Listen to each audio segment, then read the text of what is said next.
The biting cold of early morning was a familiar companion to Elias. It seeped into his threadbare coat, a constant, unwelcome presence that chilled his bones long before the sun had fully risen above the towering city buildings. He huddled deeper into the alcove of a closed storefront, the cardboard beneath him offering little insulation from the hard, frozen pavement. His breath plumed in frosty clouds before him, momentarily obscuring the bustling street scene that was just beginning to awaken. Each day began much the same. The rumble of the first delivery trucks, the distant wail of a siren, the hurried footsteps of early commuters, their faces buried in scarves and screens. Elias watched them, a silent observer in a world that mostly chose not to see him. He felt like a ghost, a blur at the edge of their fast-paced lives, an inconvenient truth swept under the rug of urban progress. His stomach, a hollow ache, reminded him of another day stretching endlessly before him. Each hour, a testament to his resilience, each moment a quiet battle against despair. He carried his few possessions in a tattered canvas baga-worn blanket, a half-eaten loaf of bread from yesterday's kindness, and a small, smooth river stone, his only tangible link to a past that felt increasingly distant and dreamlike. The stone, cool and solid in his palm, was a touchstone, anchoring him to memories of warmth, laughter, and music. Long ago, when his hands were nimble and his mind sharp, music had been his entire world. Now, it was a whisper, a faint echo in the cacophony of street noise. As the morning progressed, the city square began to fill. Businessmen in crisp suits, students with oversized backpacks, mothers pushing strollers. They navigated the crowded sidewalks with purpose, their conversations a murmur of ambitions and appointments. Elias remained in a shadowed corner, blending into the background, his gaze often drifting towards the center of the square. There, bathed in the growing sunlight, stood the public piano. It was an old upright, painted a cheerful, bright blue, its surface scarred by countless hands and the whims of the weather. A sign, optimistically cheerful, invited anyone to play a tune, share a smile. For Elias, it was a beacon, a siren song, a monument to a life he once knew. He would watch, sometimes for hours, as people approached it. Children would bang on the keys with innocent glee, their parents recording the moment with proud smiles. Teenagers would fumble through popular melodies, often stopping mid-song with a self-conscious giggle. Occasionally, a more skilled player would sit down, their fingers dancing across the keys, producing a brief burst of structured beauty that would momentarily draw a small crowd. Each time, a pang of something akin to longing, mixed with a bitter resignation, would stir within Elias. His own hands, gnarled and stiff from years of exposure and hardship, looked nothing like the elegant hands of his youth. His fingers, once capable of coaxing exquisite harmonies and complex arrangements from ivory keys, now trembled with the cold and age. The thought of sitting at that vibrant blue piano, of exposing himself to the judgment of the passing throng, filled him with a quiet dread.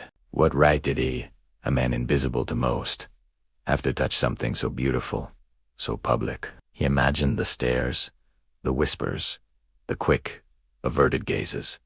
He was a shadow. The piano was light. He spent his days in a rhythm of quiet survival. A cheap cup of coffee, nursed for hours in a warm diner where the staff turned a blind eye. A brief conversation with a kind-faced street vendor. The constant search for warmth, a dry place to rest. But always, the piano was there, a silent challenge, a persistent memory. He saw a young woman with vibrant purple hair play a soulful jazz piece, her eyes closed in concentration, lost in the music. He saw an elderly couple, their hands clasped, request a classical waltz from a busker, and dance slowly, oblivious to the crowd. Each performance was a fresh wound, a reminder of what he had lost, a vivid picture of a life that felt impossibly far away. The afternoon brought a drizzle, cold and persistent, that turned the city streets slick and reflective. People pulled their collars higher, hurried their pace, seeking shelter. Elias found a new spot under the awning of a building, his back against the cold brick, his eyes still fixed on the piano. Its blue paint seemed duller under the gray sky, but it still stood firm, patiently waiting. He felt a profound sense of loneliness, a chill that had nothing to do with the weather. It was the chill of isolation,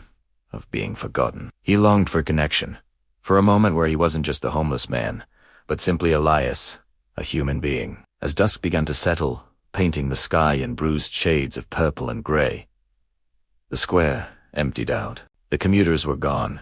The students had retreated to their homes, and even the street performers had packed up their instruments. Only a few stragglers remained, hurrying through the fading light. Elias watched as a group of boisterous teenagers, laughing loudly, passed by the piano. One of them, a lanky boy with a skateboard, paused, nudged his friend, and then, with a playful shove, pushed the piano lid down with a resounding clang. They giggled, high-fived, and then vanished into the shadows of a side street. The sound reverberated in the quiet square, a harsh, discordant note that grated on Elias's ears. He saw the piano, now dark and silent, and a strange feeling swelled within him. Not anger at the teenagers, but a deep, protective sadness.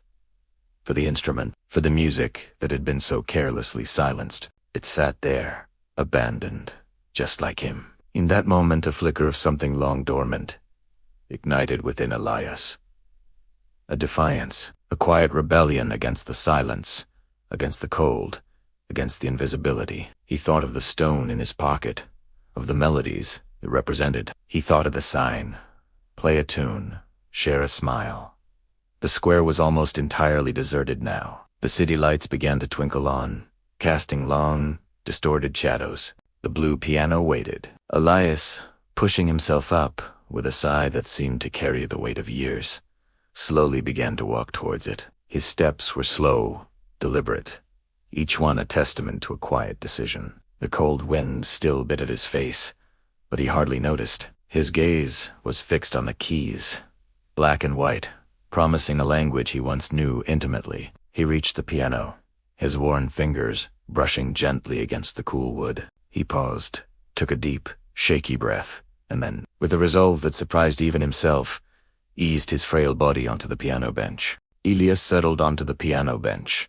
It was surprisingly comfortable, worn smooth by countless anonymous players. His breath hitched in his throat, a small sound lost in the vast quiet of the emptying square. The cold night air swirled around him, but a strange warmth began to spread through his chest. He looked at his hands, rough and stained, resting on the smooth, cool, ivory keys. They seemed alien, yet profoundly familiar. He closed his eyes for a moment, and in the darkness behind his eyelids, he saw it. Not the bustling square, not the indifferent faces, but a different room, bathed in soft, golden light. A younger Elias, his fingers light and agile, dancing across the keys of a polished grand piano. The melody was there, too, a forgotten tune from a long-lost dream. He opened his eyes, and the blue piano in front of him seemed to shimmer, no longer just a public instrument, but a vessel for his memories, his pain, and his hope. A tiny knot of nervousness tightened in his stomach. What if he couldn't do it? What if the music was gone, rusted away like old chains? He tatted his fingers hovering above the keys. The city's hum felt suddenly loud, mocking his silence. But then he remembered the stone in his pocket, the one that felt like a smoothed-over truth. He remembered the feeling when the teenagers had slammed the lid, silencing the music. A spark of defiance, small but steady, ignited within him. He was not just playing for others. He was playing for himself, for the music that still lived inside him. His gaze swept across the few remaining figures in the square. A young couple, huddled together on a distant bench, wrapped in their own world. A lone street sweeper, his broom a rhythmic whisper on the pavement. A woman walking her small, fluffy dog, her phone pressed to her ear. No one was looking at him. No one expected anything. He was just another forgotten man on a forgotten bench, with a deep, shaky breath. Elias brought his hands down. The first note was soft, tentative, a single, clear chime that cut through the city's drone. It was a simple, melancholy chord, filled with a quiet sorrow that spoke of solitude and long-held grief. It hung in the air for a moment, fragile and pure, before he added another and another. Slowly, hesitantly at first, a melody began to form. It wasn't a child's clumsy banging, nor a teenager's fumbling practice. This was different.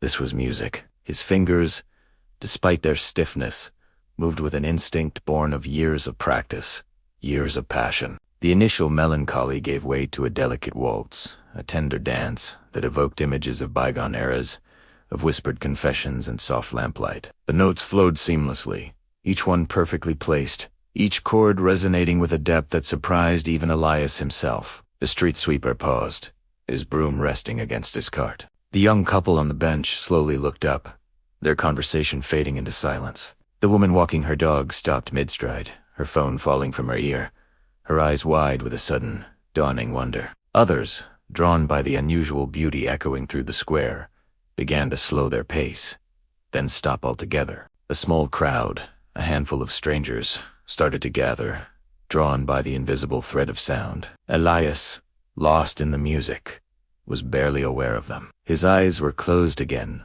his face a canvas of deep concentration and a profound, almost painful joy. He played a piece that began with a slow, mournful sigh, then gradually built into a soaring, hopeful crescendo. It was a story told without words, a journey from darkness to light, from despair to quiet triumph. He poured his entire being into the music, his years of struggle, his hidden dreams, the simple kindnesses he'd received, and the cold indifference he'd endured. His fingers, no longer stiff, seemed to regain their youthful grace, pressing down with deliberate power, then lifting with feather-light touch. The music filled the square, bouncing off the silent buildings, painting vibrant colors onto the muted canvas of the night.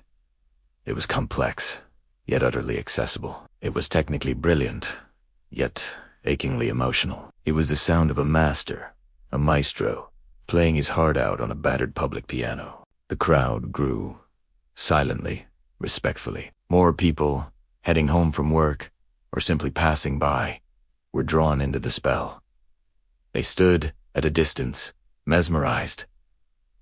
No one spoke. No one clapped. They just listened, their faces rapt, their expressions a mixture of awe, surprise, and a strange, shared understanding. The initial judgment in some eyes had vanished, replaced by a deep respect. The music stripped away their preconceived notions, their hurried thoughts, their daily worries. It spoke directly to something universal within them, a shared humanity. For many, it was a moment of profound realization. This man, whom they might have overlooked or judged, possessed a gift, a talent so extraordinary it could transform an ordinary evening into something magical. He wasn't just a homeless man. He was a musician, a storyteller, a source of unexpected beauty. Elias finished the piece with a flourish, a final, resonant chord that lingered in the air, a beautiful echo in the suddenly silent square. He slowly opened his eyes, blinking in the soft glow of the streetlights.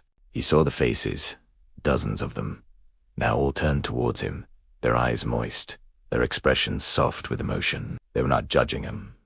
They were simply witnessing. A single tear traced a path down his weathered cheek, not a tear of sorrow, but of release. For the first time in what felt like an eternity, he felt truly seen, not for his clothes or his situation, but for the music that flowed through him, for the soul he had poured out onto those silent keys. The silence that followed his final note was not empty. It was filled with unspoken understanding, a shared moment of grace. The city had indeed been silenced, but not by shock or fear, but by the overwhelming, unexpected beauty of a forgotten man's song. He had approached the piano a ghost, and he left it a maestro, etched into the memory of every person who had heard his tune.